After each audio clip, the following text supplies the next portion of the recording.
হে জগতবাসী, আজ আমি শামীম আলী চিশতি আপনাদের সামনে যে আলোচনাটি নিয়ে আসলাম, সেই আলোচনাটি হলো যে যদি কেউ মাটিতে সেজদা করে, এই সেজদা করাটা হারাম হয়ে যায়। কেন হারাম হয়ে যায়, এই বিষয়ে আজকে আপনাদের সামনে এই আলোচনাটি করব। যেমন আমরা এই পৃথিবীতে সৃষ্টি হয়েছি কেন? আল্লাহ কোরআনে একটি আয়াতে আল্লাহ বলেছেন, ওয়াল্লাযী খালাকাল মাউতা ওয়াল হায়াতা লিয়াবলুয়াকুম আইয়ুকুম আহসানু আমালা ওয়া হুয়াল আজিজুল গাফুর। অর্থাৎ আল্লাহ বলেছেন, আমি মানুষের মৃত্যু ও জীবন সৃষ্টি করিয়েছি পরীক্ষা করার জন্য। তোমাদের মধ্যে কে কর্মে উত্তম, তিনিই পরাক্রমশালী ও ক্ষমাশীল। তবে আজকের এই আলোচনাটি অবশ্যই একটু মনোযোগ সহকারে শুনবেন। সেই কথাটি হলো, মানুষ যদি মাটিতে সেজদা করে আর এই সেজদা করা হারাম হয়ে যায়, তখনই সেই সেজদাটা যে আল্লাহ যদি না পায়। মাটিতে সেজদা করেছি, এই সেজদাটি মাটিতেই রয়ে যাবে। এই সেজদা যদি মাটিতে করে থাকি, এই সেজদার ভার মাটি নিতে পারবে না। তখন মাটি থেকে আমরা আরো উল্টা অভিশপ্ত হব। এই সেজদা তো একমাত্র আল্লাহ পাবে। তবে এই সেজদা আমি মাটিকে কেন দেওয়া হলো? তখন মাটির যে একটা অভিশাপ আছে, অভিশাপ কেন দিবেন?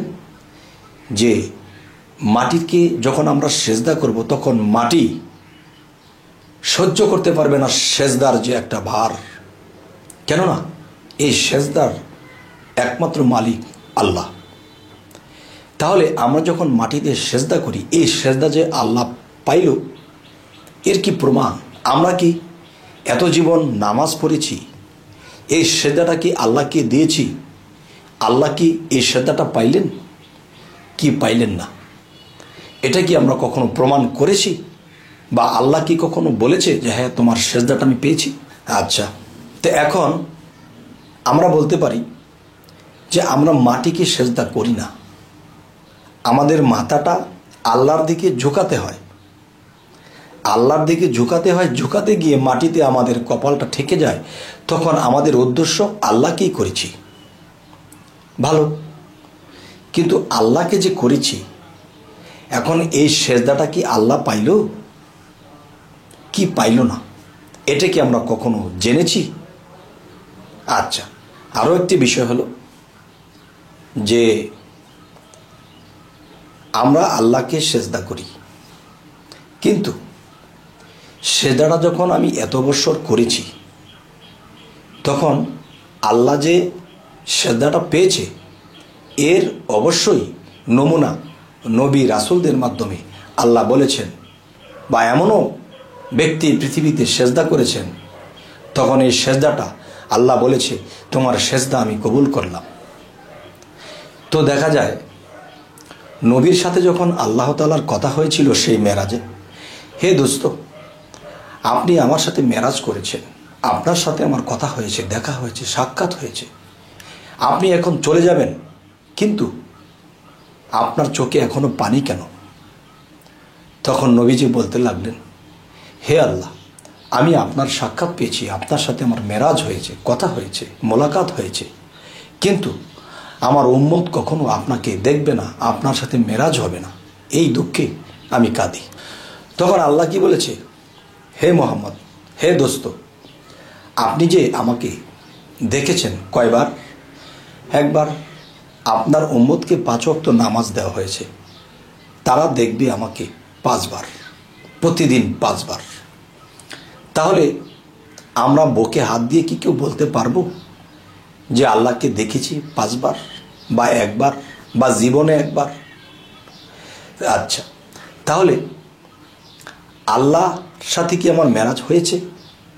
এই বিষয়ে কোনো খবর রাখছি না, এবং আমাদের বিবেক জাগ্রত হচ্ছে না যে আমরা সেজদা দিচ্ছি, তিনি কি পাচ্ছেন কিনা, তিনি সন্তুষ্ট হচ্ছেন কিনা। আচ্ছা, আরও একটি বিষয় হলো যে আল্লাহ কিন্তু একটা কথা বলেছিল, হে মুকরম, তুমি আমার আদমকে সেজদা করো। তখন সমস্ত ফেরেশতারা সেজদা করেছিল, কিন্তু মুকরম করেননি। তো মুকরম করেননি, কেন করেননি? এখন সে দেখতেছে আমি নিজের হাতে বানিয়েছি, আমি এটাকে সেজদা করব। এখন আল্লাহ তো হুকুম করতেছে করো, কিন্তু সে করতেছে না, সে নিজের হাতে বানিয়েছে বলে। তাহলে তিনি কিন্তু শয়তান হয়ে গেল, আল্লাহর কাছে লানত প্রাপ্তি হয়ে গেল। তাহলে আদমকে সেজদা না দিয়ে কি হলো? শয়তান হয়ে গেল। তাহলে আজও পর্যন্ত এই পৃথিবীর কোনো এমনও মানুষ আছে যে আদমকে সেজদা এটা মেনে নিতে পারে না, এবং দেখা যায় যে আল্লাহকে সেজদা করবে। আল্লাহ কোথায়? আল্লাহ কিন্তু বলেছে আমি আদমের কালবে শাহ এলাহির বারামখানা, আমি আল্লাহ আদমের কালবে আছি। তোমরা যখন আদমের দিকে মাথা ঝোঁকাবে তখন আদমের কালবে বসে আমি এই সেজদাটি নিয়ে যাব। তাহলে তিনি ছিলেন আদি আদম, প্রথম পুরুষ, আর আমরা সেই আদমের বংশধর। আমরা কি? আমরা বনি আদম। তো বনি আদমের মধ্যে এমনও লোক আছে, এমনও ব্যক্তি আছে যারা আল্লাহকে লাভ করেছে, তার কালবের মধ্যে আল্লাহকে বসাইছে। তখন সেই ব্যক্তির সামনে, সে অলির সামনে, সে আল্লাহর অলির সামনে গিয়ে যদি আমরা আল্লাহকে ভাববো কি যে এই ব্যক্তির কালবে আল্লাহ আছে, তখন কি বলেছি? আল্লাহু আকবার। তাহলে মুমিনের কালবে বসে আল্লাহ এই সেজদাটা নিয়ে গেল। যদি কি অস্বীকার করে মানছি না, তাহলে আমি বলবো তাহলে আল্লাহ কেন বলল যে আমার আদমকে সেজদা করো? আদম তো আল্লাহ নয়। তাহলে আদম আল্লাহ নয়, তাহলে আল্লাহ তো ভুল বলেনি, আল্লাহ বলেছে আমার আদমকে সেজদা করো। তাহলে নিশ্চয়ই আদমের কালবের ভিতরে আল্লাহ বসা আছে, আর আদমের দিকে ফিরে যখন আল্লাহু আকবার বলে সেজদা করবে, সেই সেজদাটি আল্লাহ পেয়ে যাবে। আচ্ছা, এখন পৃথিবীর জমিনে যারা বনি আদমের মধ্যে আল্লাহ তো জ্ঞান লাভ করেছে, আল্লাহকে লাভ করেছে, কালবের মধ্যে স্থান দিতে পেরেছে, নিজেকে পবিত্র করেছে, তাই কোরআনে একটি জায়গায় আল্লাহ বলেছেন যে নিজেকে পবিত্র করলো সেই সফল কাম। এটি পানি দ্বারা উযু করে পবিত্র করে না, কালকে পরিষ্কার করতে হলে কিন্তু পানি দ্বারা হবে না। কালবের পবিত্রতা করার জন্য একজন আল্লাহর অলির কাছে গিয়ে জানতে হবে। তখন সেই সাধনাগুলো করলে তখন সেই কাল পরিষ্কার হয়ে সেখানে আল্লাহ এসে বসত করবে। তখন সেই পবিত্র মানুষের কালবে যখন আল্লাহ বসা থাকে, তখন সেই মানুষের দিকে ফিরে যদি কি মাথাও নত করে, তখন আল্লাহ বলতেছে কি যে আমি এই মমিন ব্যক্তি বা এই আউলিয়ার কালবে বসে আমি এই সেজদা গ্রহণ করে নিলাম। আর এটার প্রমাণ আদমকে সেজদা করতে বলেছে, এটাই হলো তার আসল প্রমাণ। তাহলে আল্লাহ নিরাকার, তাহলে আল্লাহকে দেখব কি করে? তাই বলা হয়েছে যে আমি যে আদম নিজেকে পবিত্র করেছে তার মধ্যে আছি, তার দিকে মাথা ঝুঁকিয়ে আল্লাহু আকবার যখন বলা হয় তখন তার কালবে থেকে এই সেজদাটা আল্লাহ নিয়ে যায়। তাহলে এটা দেখাশোনার মধ্যে আমরা সেজদা করলাম, আর এই সেজদা যে কবুল হলো তার প্রমাণ, সেই সেজদা কবুল হওয়ার প্রমাণ হলো তখন তার মধ্যে আল্লাহ থেকে সে আউলিয়ার হাত দিয়ে তার মাথাটা যখন উঠিয়ে দেবে যে বাবা তোমার প্রতি আমি সন্তুষ্ট, তখন সেই আউলিয়ার মুখ দিয়ে বান্দার সেজদা কবুল করে নিল, হাত দিয়ে ধরে কবুল করে নিল। এটার আরও একটা প্রমাণ আমি আপনাদেরকে দেব, সেটি হলো কি সূরা ফাতা 10 নম্বর আয়াত। সূরা ফাতা 10 নম্বর আয়াতের মধ্যে আল্লাহ কি বলেছে? হে রাসূল, আপনার হাতের উপর যারা হাত দিয়েছে তাদেরকে বলে দিন তাদের হাতের উপরে আমি আল্লাহর হাত আছে। সুবহানাল্লাহ। তাহলে আল্লাহ কি যে কথাটা বলল যে একজন আউলিয়ার হাতে হাত দিলে তা সেই হাতের উপর আল্লাহর হাত আছে, তাহলে এটা প্রকাশ্য। তাই একটা কথা বলা হয়েছে আধ্যাত্মিকে যে প্রকাশ্য মানব ছবি গুপ্ত নিরঞ্জন। প্রকাশ্য মানব ছবির ভিতরে গুপ্ত নিরঞ্জন যখন বিলীন হয় তখন সেই মানুষের মধ্যে আল্লাহ লয় হয়ে গেছে। তখন সেই মানুষের দিকে ফিরে যদি আমরা মানুষ আকবর বলি, পীর আকবর বলি, তাহলে আমরা কাফের হয়ে যাব। আর যদি আল্লাহু আকবর বলি তাহলে সেই মানুষের কালবে বসে আল্লাহ আপনার আমার সেজদাটা গ্রহণ করে নিলেও।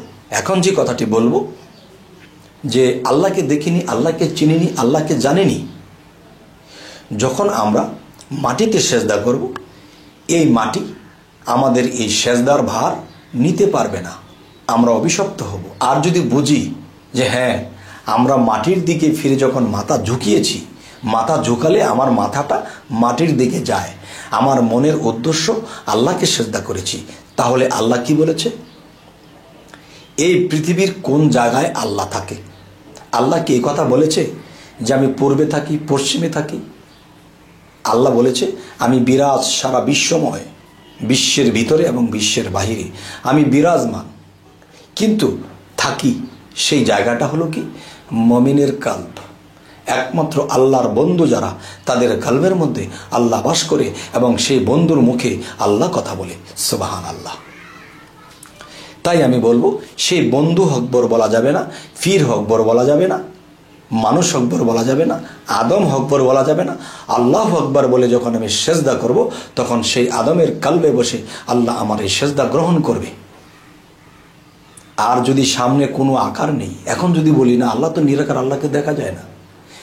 আল্লাহ সমস্ত সৃষ্টি করেছেন, সমস্ত সৃষ্টির রূপ আছে, গাছ, মাছ, তরুলতা, পশু পক্ষী, মানুষ, সমস্ত কিছুর স্রোত আছে। এখন যদি বলি আল্লাহর কোনো স্রোত নেই, আল্লাহর কোনো আকার নেই, তাহলে আমরা পাপিষ্ট হব। কেন পাপিষ্ট হব জানেন? যে আল্লাহ কি বলেছে? যে আমি অভাবহীন। কুল হু আল্লাহু আহাদ আল্লাহুস সামাদ, আমি এক এবং অভাবহীন। আর যারা বলে আমার আকার নেই, তাহলে আমার আকারের অভাব। আর যারা আমাকে অভাবগ্রস্ত বানাবে, তারা হাসরের দিন দিতে পারবে না জবাব, পিটিয়ে করবে তাদেরকে কাবাব। তাই ঠিক করতে হবে আমাদের স্বভাব। যাই হোক, আমি যে কথাগুলো বলেছি আপনাদেরকে, এই কথাগুলো আসলে কি যুক্তি না অযুক্তি, অবশ্যই আমাকে বলবেন। যদি বলেন যে না, কথাগুলো যুক্তি আছে, তাহলে ইনশাল্লাহ শেয়ার করে আপনারা মানুষের কাছে পৌঁছে দেন যাদের ভিতরে এই দ্বিধাদ্বন্দ্বগুলো আছে। আর যদি মনে করবেন যে না, এগুলা বলা যাবে না, এই কথাগুলো সঠিক না, তাহলে শেয়ার করবেন না। আচ্ছা, তাহলে আমি আজকে যেটা বলতে চাচ্ছি, যে আমরা যদি আল্লাহকে সেজদা দিতে হয়, তাহলে প্রকাশ্যে মানব ছবি গুপ্ত যিনি নিরঞ্জন, তিনি সেই কালবের মধ্যে বসে আল্লাহ যখন এই সেজদা নিয়ে যায়, তখন নিরঞ্জন শব্দের অর্থ কি? নিরে আসে, নিরে ভাসে। এরপরে কোনো মুমিন নিজেকে পবিত্র করলে তার কালবের মধ্যে আসে, তখন সেই রূপ যখন আমার চোখে ভাসে, তখন সেই রূপে আল্লাহ মিশে কোনো একদিন কারো জীবনে মেরাজ ঘটে যায়, আল্লাহর সাক্ষাৎ ঘটে যায়। তাই আমাদের এই আলোচনা যদি আপনাদের ভালো লাগে, তো অবশ্যই সাবস্ক্রাইব করে রাখুন। পরবর্তীতে আমাদের ভালো ভালো ভিডিওগুলো যেন আপনাদের কাছে পৌঁছে যায়। তো আজ এই বলেই রাখবো। সকলেই ভালো থাকবেন। আল্লাহ হাফিজ।